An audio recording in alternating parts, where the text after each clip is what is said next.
Hello. Um, I started to make my video earlier today, but I wanted to take my time and process my thoughts and hear from the Lord accordingly. So this is what I wanted to say, and this is how I know that I'm on the Lord's track, and how I know that the Lord is using me in a way for His glory. Because when I hear of complaints within our community that are already case plans built from the Lord, then that signifies my calling, and it signifies what I'm here to do.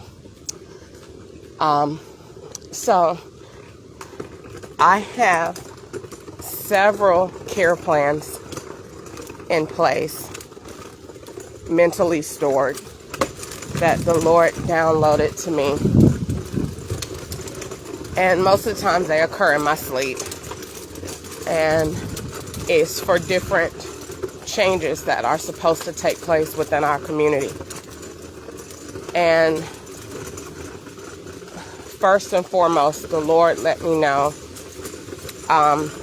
why He was giving me these care plans. And that's because I was supposed to continue my education as a psychologist. But when this divorce and Elijah and I separated, I couldn't focus on school even before that period, because college is, for me to be in the PsyD program at Capella, it was a very competitive program. And the program is more, you have to have more than just a 4.8. That's not good enough. I mean, a 4.0 GPA, that's not good enough. You have to have more than that. And so you have to have, so in 2016, when I explored it and understood that, I started to make plans. And one of those plans involved coming to either California, Maine, New York, or I think another state that offered the PsyD program other than Georgia. South Carolina, where I was. Well, long story short, it required that I would, take community classes, different things that to build my educational resume to show that I would be fit and deserving of this program. So when this divorce and this separation started, and our marriage started to decline, I couldn't focus on school. And so my GPA went from a 4.0 to a 3.8. And then it went from a 3.8 to a 3.78. And I could not let that go on. It broke my heart. When I was at Capella University, I went an entire semester, quarter, with nothing less than a 100. So that means for the entire 10 weeks of class, plus your 2 weeks of before class starts, and every assignment and every discussion in every participation group, I scored no less than a 100. I ended the quarter with a perfect score. And so my teacher seen that and told me that I was headed for a burnout. And because though he wanted me to be in school, though he wanted me to love, take a love and a passion for psychology, they were great. He also wanted me to know that taking on that passion and not really leaving anything else for life would send me to burnout. And so, with everything that was going on, I stopped going to school. And I have I'm halfway of my education. In fact, if I go back to Capella And if I were to re-enroll, what would happen is I would go into the PsyD program and do 2 years, and in 2 years I would be a psychologist, and I could write my dissertation based on whatever I want. And so right now, that dissertation comes easy because there's so many topics that I want to tackle.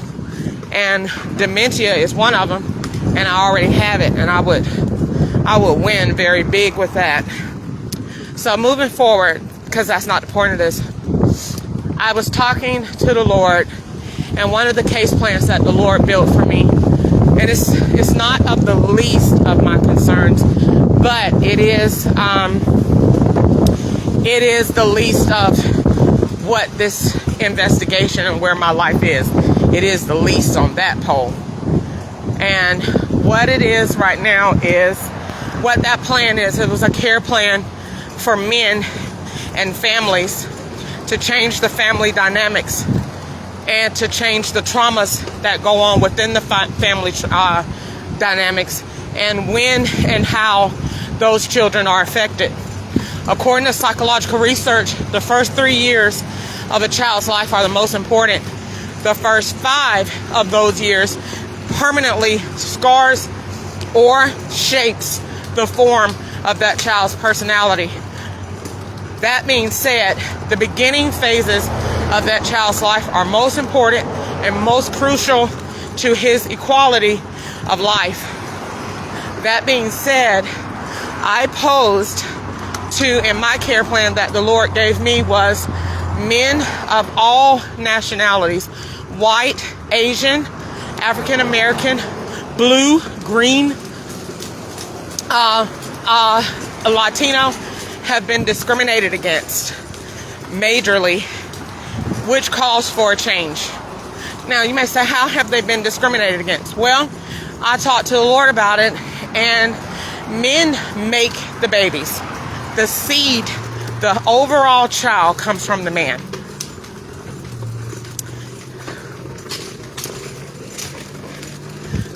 So the seed is planted, and it comes from the male, and it joins in with the woman's, her reproductive organs, and it forms an embryo. Without the male seed, the baby cannot be formed.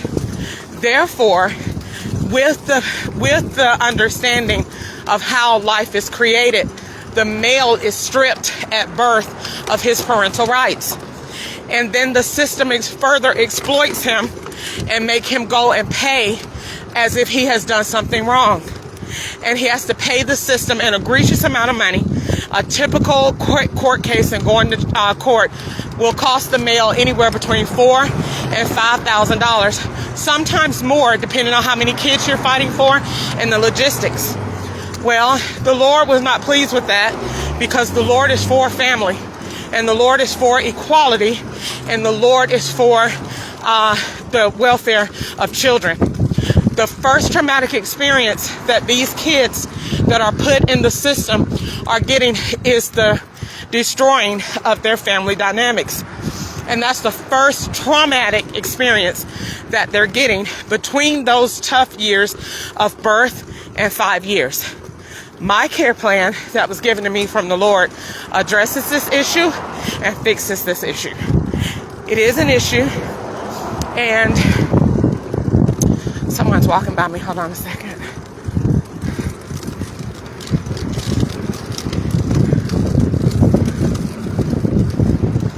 It addresses this issue, it fixes this issue, and it no longer will allow for men of any age, of any race, to be exploited by the system for financial gain.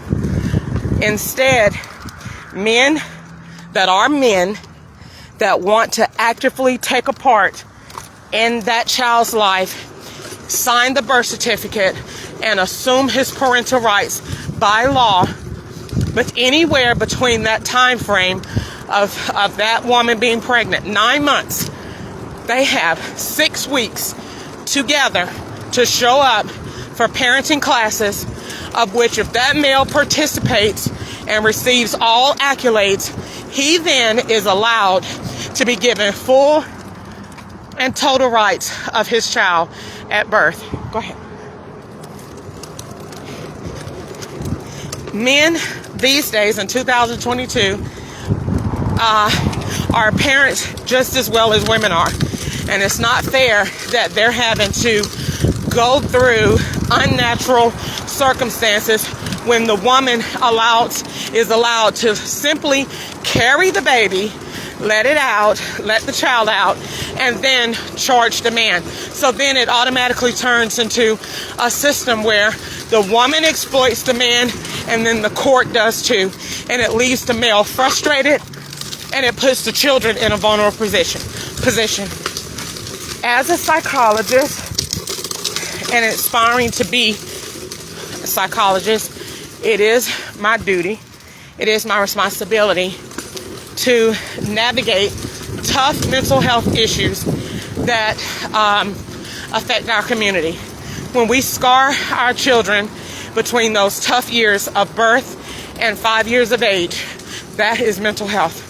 And they are scarred in this way. And my care plan that I've written, that's just a piece of it that the Lord gave me, addresses this issue. It gives equality to both parents. It